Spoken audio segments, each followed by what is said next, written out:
Welcome to Voyage Daily Tech, the most important news personalized for you every day, supported by Voyage.com. After listening to today's news, you'll know, first, Anthropic's $183 billion valuation fuels its ambition to become the operating system for life sciences, aiming to disrupt global drug discovery. We'll explore how this integration-first strategy could transform scientific research and what it means for intellectual property, security, and legal liability. Second A, no-code AI platform hits $100 million in 8 months, but Silicon Valley hype clashes with the harsh funding reality in emerging markets. We'll analyse why this disconnect is a turning point for venture capital and how it affects competitive dynamics by shifting focus to proprietary local data. Third, NASA publicly threatens SpaceX's exclusive Artemis moon contract over refueling tech delays, opening the door for Jeff Bezos' Blue Origin. Today, we'll take a closer look at this public fallout and its implications for NASA's dual-source strategy and the US-China space race. Fourth, 58% of professional photographers are losing work to generative AI, a crisis fueled by models trained on their own uncompensated images. We'll examine how this good enough AI threshold is impacting creative professionals and what it means for copyright policy in the EU and US. Fifth, Apple's stock hits a record high, powered by a $20 billion Google deal that reveals its walled garden strategy now under fire from EU regulators. This discussion will reveal how this profitable toll booth model connects to Apple's future AI strategy and what it means for its competitive position. An AI company just made an absolutely stunning declaration of intent. They want a meaningful percentage of all of the life science work in the world to run on their system, just like coding does today. The company is Anthropic, founded by former OpenAI executives, and its valuation has exploded to an almost unbelievable $183 billion in just 4 years. Now, they've formally entered the high-stakes world of scientific discovery with a new offering called Claude for Life Sciences. But the core challenge, the one that keeps executives up at night, is this. When you're talking about analyzing the data for a potential billion-dollar drug, the first question any company will ask is our intellectual property safe? This is a massive hurdle. Anthropic is trying to solve it with a combination of technical and contractual safeguards. They're using encryption and strict access controls, complying with standards like HIPAA, and even contractually promising not to use any of this sensitive customer data to train their public AI models. They're essentially trying to build a digital fortress around this incredibly valuable information, and the promise is a game changer. This kind of potential brings immense benefits, but it also comes with inherent massive risks. What happens when the AI makes a mistake? AI systems can hallucinate, that is, generate information that sounds plausible but is factually incorrect. Imagine an AI designing a flawed study or misinterpreting data for a regulator. The legal landscape is a minefield, and it's not clear who would be liable: Anthropic, the research lab, or the individual scientist. That's a critical question that needs an answer as we move forward. Anthropic demonstrated how complex data analysis for preclinical studies, a task that typically takes scientists days of painstaking work, can now be completed in mere minutes. This isn't just a theoretical claim. For example, the pharmaceutical giant Novo Nordisk reported that using Claude reduced the time it took to analyze clinical study documentation from over 10 weeks down to just 10 minutes. That is a monumental leap in efficiency. This isn't just a software launch, it's a strategic invasion. Anthropic is building an entire ecosystem, forging partnerships with key lab data platforms like Benchling and tech giants like AWS and Google Cloud. They are systematically connecting all the pieces. What's really at play here is a different kind of strategy. You have companies like Google's DeepMind, which built AlphaFold to make fundamental breakthroughs, like predicting how proteins fold. That's about making brand new discoveries from scratch. Anthropic's strategy is what you might call an integration-first approach. They are embedding their AI directly into the tools scientists already use every single day. The innovation isn't just the AI model itself, it's the business strategy of creating a seamless workflow. This creates a powerful integration moat that makes it very difficult for a competitor to just copy what they're doing. The company admits this won't magically shorten a 3-year clinical trial to 1 month. The real end game is to go piece by piece, targeting the most time-consuming and expensive parts of the discovery process. Anthropic isn't just selling another tool, it's aiming to become the foundational operating system for a new era of scientific research. The implications here go far beyond just efficiency. This will fundamentally reshape what it means to be a scientist. The goal is to create a new class of AI-augmented scientists who can focus on bigger questions instead of tedious data work. But this also raises a serious concern about equity. What happens to the gap between well-funded labs that can afford these powerful AI tools and smaller, underfunded institutions that can't? This technological arms race could accelerate discovery for some while leaving others even further behind. We were just talking about AI transforming the highest levels of scientific research, but our next story is about how AI is supposedly empowering the other 99% of the population. A company just dropped an absolute bombshell of a number, $100 million in annual revenue in just 8 months. That company is Lovable, and its CEO, Anton Asika, says it's just the beginning.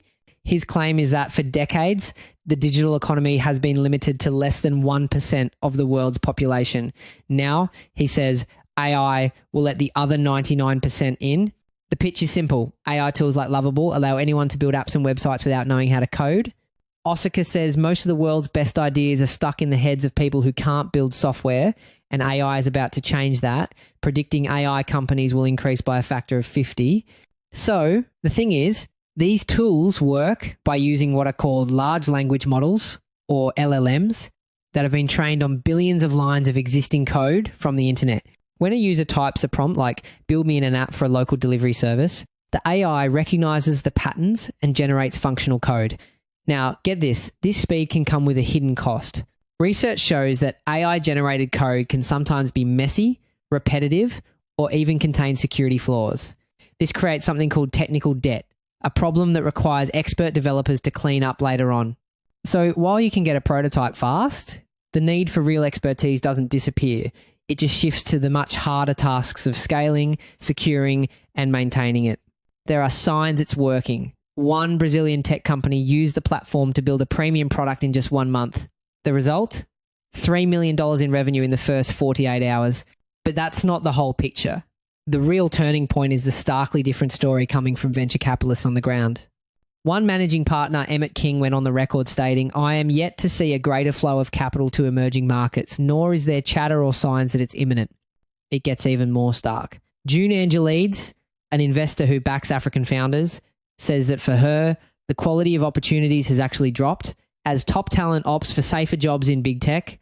This all begs the question, what's the real end game here? Investors say the old rules still apply. They argue that while AI makes it easy to build a prototype, it doesn't solve the core challenges of infrastructure, funding, and the need for truly unique, defensible technology. As one partner at a venture firm put it, the entire philosophy of venture capital is to back something unique. He's warning, if it can be built easily using AI, then that doesn't hold true. This gets to the heart of what investors call a moat, a defensible advantage that stops competitors from immediately copying your idea.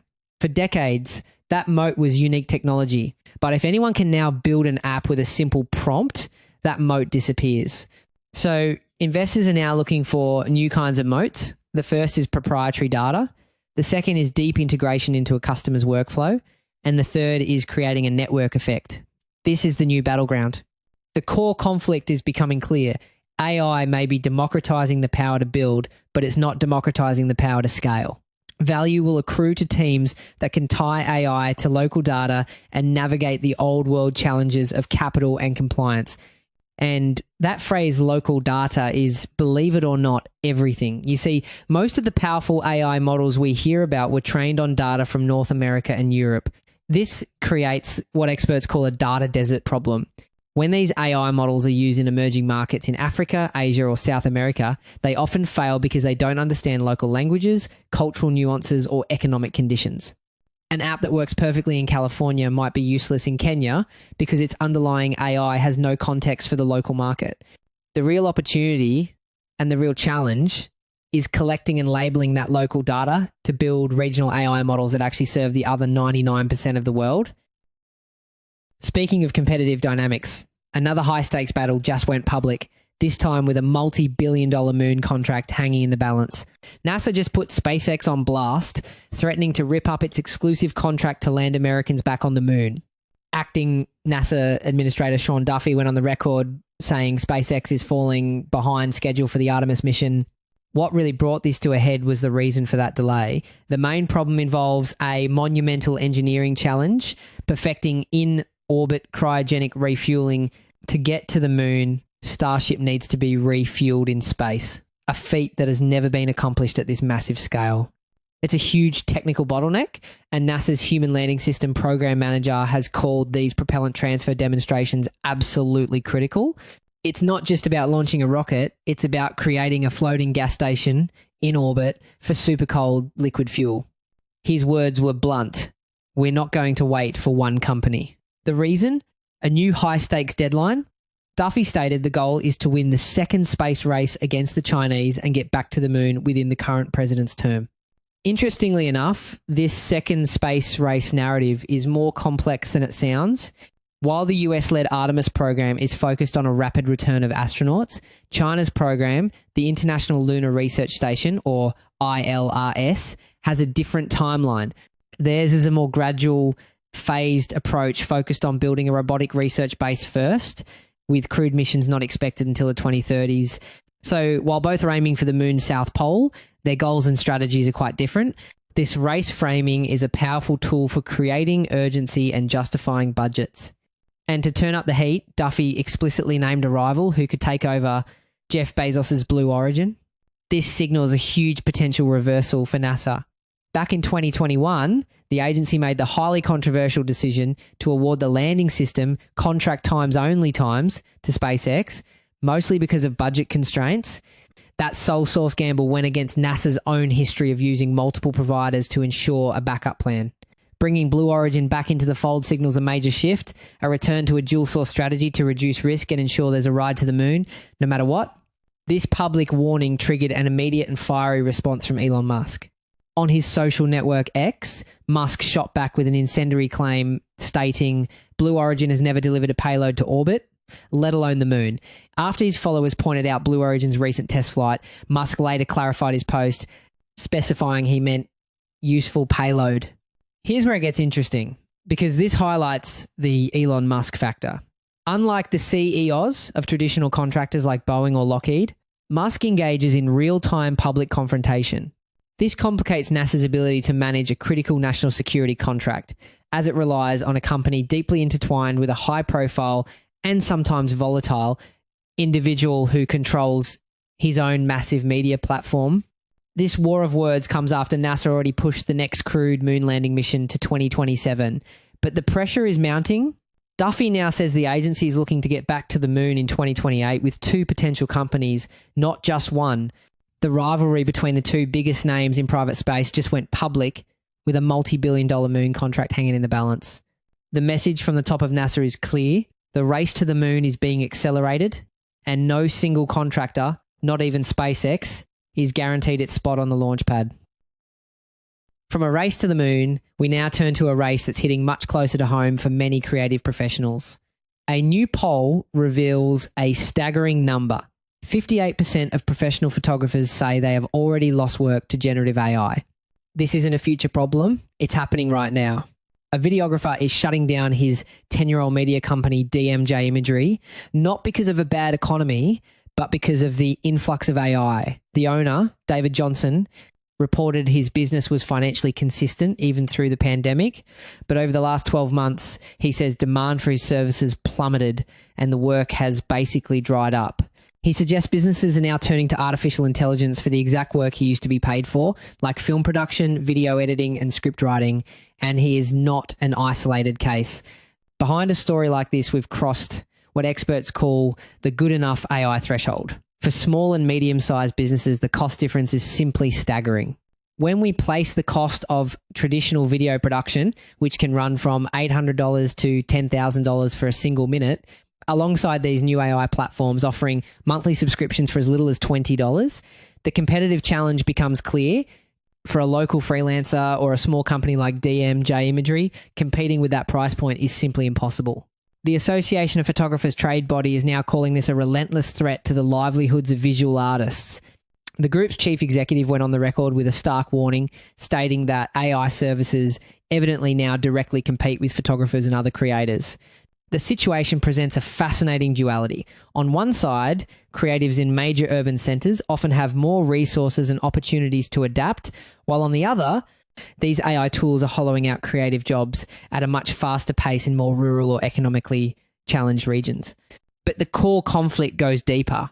The association highlights that image makers have seen no acknowledgement or compensation for their own work being scraped from the internet without permission to train the very AI models that are now taking their jobs.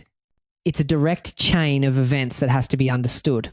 First, an AI company scrapes millions of images and videos from the web without consent or payment to train its model.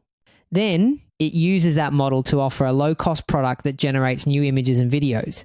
This directly undercuts the original creators whose work was used as the raw material. It's not just a theoretical problem. We're seeing businesses like DMJ Imagery close their doors as a direct result of this cycle. While the government sees vast potential for AI to boost growth, the creative industry is sounding an alarm. And what's crucial here is the policy gap. While there's a lot of talk about AI boosting the national economy, there's very little specific actionable support for the individual sole proprietors and freelancers who are being displaced right now. We're not seeing targeted retraining grants or major copyright reforms that could protect these small-scale creators. For a growing number of artists, the technology trained on their own portfolios is now directly threatening their careers. While many creative professionals are facing a crisis, one tech giant is doing the exact opposite, soaring to new heights despite a storm of negative press. While Wall Street was busy pointing out every crack in Apple's armor, the company just surged to a new record high, single-handedly lifting the Dow, the S&P 500, and the Nasdaq with it. The story everyone was telling was about weaker China sales, employee departures, and concerns about Siri. However, looking at the bigger picture, the China story is far more complex than just a simple sales number. Actually, Apple is navigating a massive geopolitical tightrope. On one side, China is crucial for manufacturing and sales, but on the other, there's immense pressure from the US for tech decoupling. To deal with this, Apple is actively diversifying its supply chain, pouring billions into new production hubs in India and Vietnam. This is a huge strategic shift to reduce its dependence on any single country, even though over a third of its facilities are still in China. But that story missed a jaw-dropping number. Alphabet, the parent company of Google, reportedly paid more than $20 billion just to be the default search engine on Apple devices. Apple didn't have to build a thing. It just cashed the check. That $20 billion deal is the very core of what experts call Apple's walled garden strategy. And while it's incredibly profitable, it's attracting intense scrutiny from regulators around the world. And that's a critical point because the European Union's Digital Markets Act is designed to break down these exact kinds of walls. In fact, regulators have already hit Apple with massive fines for anti-competitive behavior, forcing them to change how they operate in Europe. This is a major battle over the future of tech, and that $20 billion check is Exhibit A. And the rabbit hole goes deeper. That ecosystem isn't just a handful of users. It's a staggering 1.5 billion iPhones currently in use. While critics focused on incremental upgrades, they missed the ground-level reality of strong demand for the entire iPhone 17 lineup. But this is where we have to ask a critical question. How long can that last? Analysts are talking about a new supercycle driven by AI and foldable phones. But let's look at the data. Smartphone replacement cycles are getting longer because people don't see enough reason to upgrade every year. Even Samsung, which has been pushing foldable phones for years, has found they remain a niche product with durability concerns. So the real test for Apple will be whether its new features are compelling enough to make people want to upgrade faster. This all points to a core conflict: the traders versus the owners. According to Jim Cramer, traders who listened to the negative sentiment sold their shares, only to watch the stock soar without them. They tried to time the market and got burned. Now, speaking of Jim Cramer, there's a fascinating phenomenon called the inverse Cramer strategy. It got so popular that there was actually an ETF, a fund with the ticker SJIM, designed to do the exact opposite of what Cramer recommended. It launched in March 2023, but was shut down less than a year later due to a lack of investor interest. This really highlights the huge tension between listening to financial media narratives and focusing on a company's real underlying fundamentals. The real bombshell is how this same playbook could define the next tech battleground: artificial intelligence. Apple may not need to build its own AI model from the ground up. Instead, it could simply allow chatbot developers to pay for integration, generating massive profits with minimal investment. This is what some are calling Apple's AI toll booth strategy, and it's a massive gamble, While it could generate huge revenue, it also risks Apple ceding control over the next major user interface to partners like OpenAI or Google. In fact, some of Apple's own AI features, like Image Playground, have received mixed reviews, while competitors like Google's Gemini are seen as more advanced. By relying on partners for the most powerful AI, Apple might be giving away the keys to the kingdom. The final word comes from Cramer, who delivered a direct shot at the traders who missed the rally. He said if you simply use common sense, checked phone prices at Costco, and asked a salesperson at an Apple store for specs, you had everything you needed to know why you should own, not trade, Apple. That's it for today on Voyage Daily Tech. Follow, share, and stay tuned for daily updates coming your way tomorrow.